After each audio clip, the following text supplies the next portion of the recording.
الحمدللہ رب العالمین والصلاة والسلام علی من بعثہ اللہ رحمۃ للعالمین وباللہ استعین واستلم الرشد والسداد والتوفیق انہ سمیع مجیب۔ ناظرین کرام،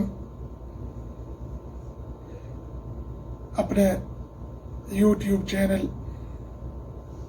جستجو نور سحر میں آج میری گفتگو یوم استحصال کشمیر کے حوالے سے ہوگی۔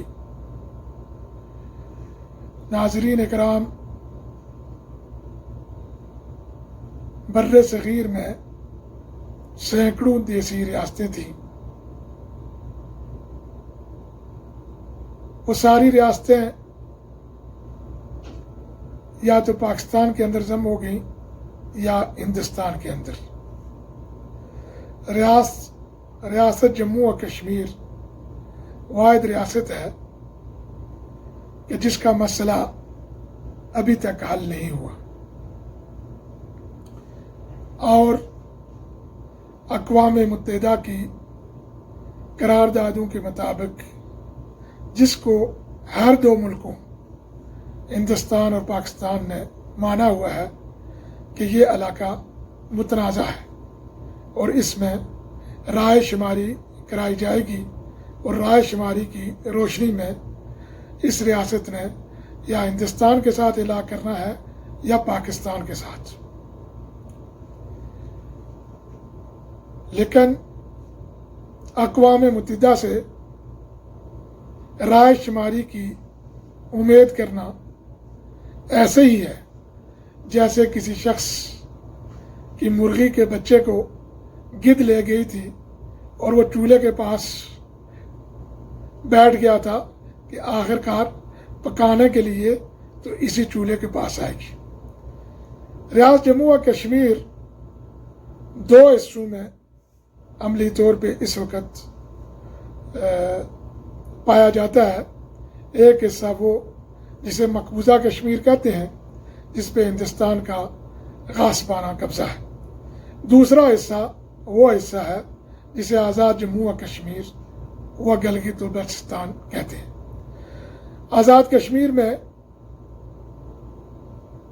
انتظامی طور پہ ایک الگ حکومت قائم ہے جس کا صدر ہے، وزیر اعظم ہے، اور اس کی قانون ساز اسمبلی، جبکہ گلگت بلتستان کا انتظام گزشتہ کچھ سالوں سے ایک انتظامی صوبے کے طور پہ چل رہا ہے۔ ہندوستان نے 5 اگست 2019 کو مقبوضہ کشمیر کی جو استثنائی اور متنازع صورت تھی اس آرٹیکل کو ختم کر کے ہندوستان کو مقبوضہ کشمیر کو باقاعدہ ہندوستان کا حصہ قرار دے دیا اور مقبوضہ کشمیر کو 2 حصوں میں تقسیم کیا ہے۔ ایک حصہ جموں و کشمیر اور دوسرا لداخ، جو قابل مذمت ہے اور ایسا عملی طور پہ کبھی بھی ہونا ممکن نہیں۔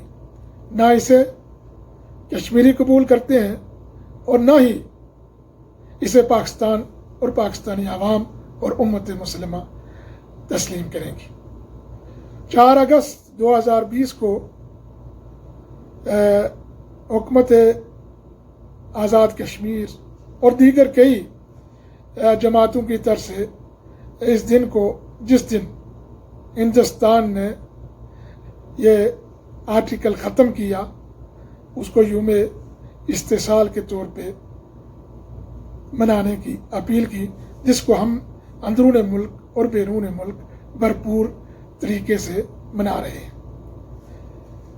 کشمیریوں کے پاس تقسیم ہندوستان کے فارمولے کے مطابق اور اقوام متحدہ کی قراردادوں کے مطابق 2 ہی اختیار ہیں، یا ہندوستان کے ساتھ یا پاکستان کے ساتھ۔ لیکن جموں و کشمیر کہ عوام اور جموں و کشمیر کی جو جغرافیائی صورت حال ہے وہ اسے پاکستان کا حصہ ہی قرار دیتی ہے، اور یہی کشمیری عوام کا مطالبہ بھی ہے اور یہی ان کا مطالبہ بھی ہے۔ اور آج بھی مقبوضہ کشمیر کے عوام اور ان شہیدوں کی قبریں جو ہے وہ پکار پکار کر کہہ رہی ہیں کہ کب ہم پاکستان کا حصہ بنیں گے۔ تو یہ مسئلہ، اس کا حل بہت ضروری ہے۔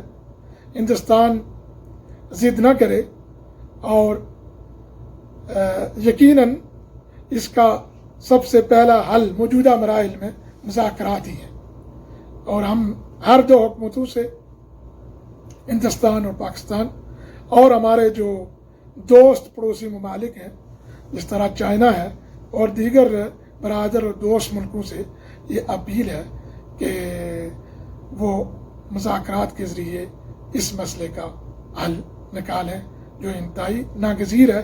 اس کے بغیر نہ صرف بر صغیر بلکہ پوری جنوب ایشیا کا امن ہر وقت داؤ پہ لگاتا ہے، اور یہاں کے عوام ترقی نہیں کر سکتے۔ پھر کسی اور دوسرے پروگرام میں میں مسئلہ کشمیر کے بارے میں تفصیل سے گفتگو کروں گا۔ آج کی گفتگو کا مقصد یوں میں استحصال کے حوالے سے اپنی گفتگو آپ کے سامنے پیش کرنا تھی۔ وآخر دعوانا الحمدللہ رب العالمین، والصلاة والسلام على من بعثه الله رحمة للعالمین، وباللہ استعین واستلم الرشد والسداد والتوفیق انہ سمیع مجیب۔ ناظرین کرام، اپنے یوٹیوب چینل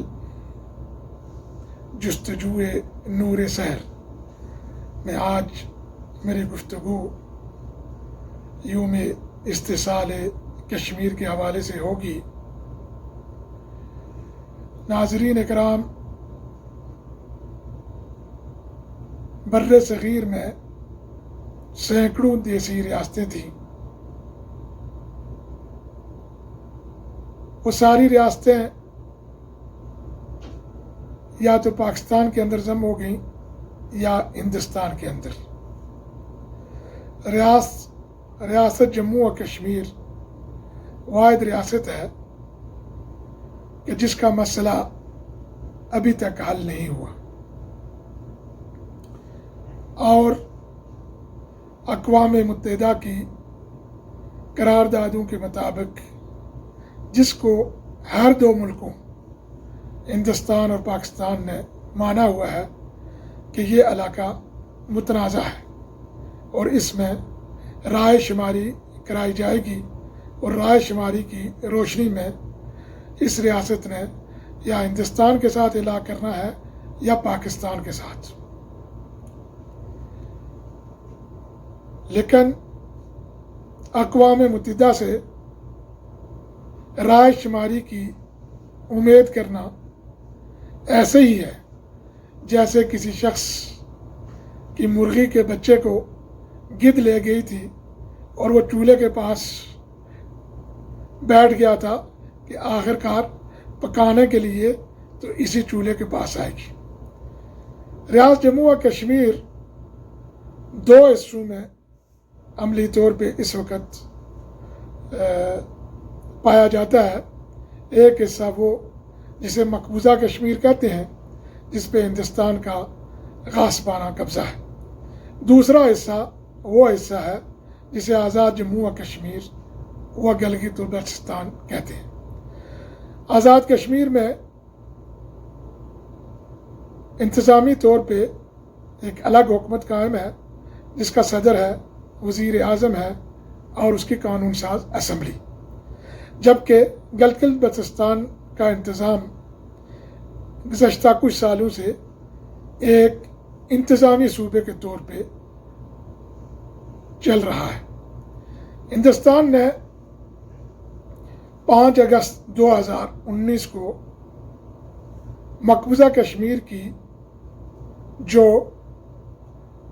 استثنائی اور متنازع صورت تھی، اس آرٹیکل کو ختم کر کے ہندوستان کو، مقبوضہ کشمیر کو باقاعدہ ہندوستان کا حصہ قرار دے دیا اور مقبوضہ کشمیر کو 2 حصوں میں تقسیم کیا ہے، ایک حصہ جموں و کشمیر اور دوسرا لداخ،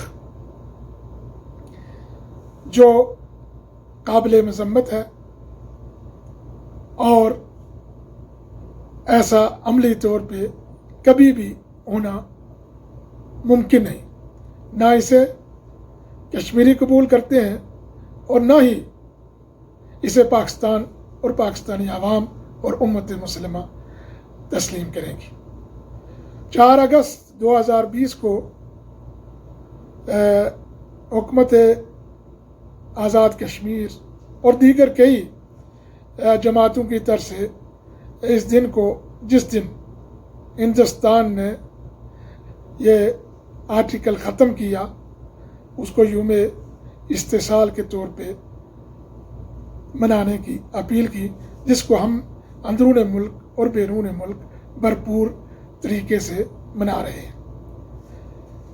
کشمیریوں کے پاس تقسیم ہندوستان کے فارمولے کے مطابق اور اقوام متحدہ کی قراردادوں کے مطابق 2 ہی اختیار ہیں، یا ہندوستان کے ساتھ یا پاکستان کے ساتھ، لیکن جموں و کشمیر کے عوام اور جموں و کشمیر کی جو جغرافیائی صورت حال ہے وہ اسے پاکستان کا حصہ ہی قرار دیتی ہے، اور یہی کشمیری عوام کا مطالبہ بھی ہے اور یہی ان کا مطالبہ بھی ہے، اور آج بھی مقبوضہ کشمیر کے عوام اور ان شہیدوں کی قبریں جو ہیں وہ پکار کر کہہ رہی ہیں کہ کب ہم پاکستان کا حصہ بنیں گے۔ تو یہ مسئلہ، اس کا حل بہت ضروری ہے۔ ہندوستان ضد نہ کرے، اور یقیناً اس کا سب سے پہلا حل موجودہ مراحل میں مذاکرات ہی ہیں، اور ہم ہر 2 حکومتوں سے، ہندوستان اور پاکستان، اور ہمارے جو دوست پڑوسی ممالک ہیں جس طرح چائنا ہے اور دیگر برادر اور دوست ملکوں سے یہ اپیل ہے کہ وہ مذاکرات کے ذریعے اس مسئلے کا حل نکالیں جو انتہائی ناگزیر ہے۔ اس کے بغیر نہ صرف بر صغیر بلکہ پوری جنوب ایشیا کا امن ہر وقت داؤ پہ لگاتا ہے، اور یہاں کے عوام ترقی نہیں کر سکتے۔ پھر کسی اور دوسرے پروگرام میں مسئلہ کشمیر کے بارے میں تفصیل سے گفتگو کروں گا۔ آج کی گفتگو کا مقصد یوم استحصال کے حوالے سے اپنی گفتگو آپ کے سامنے پیش کرنا تھی۔ وآخر دعوانا ان الحمد للہ رب العالمین۔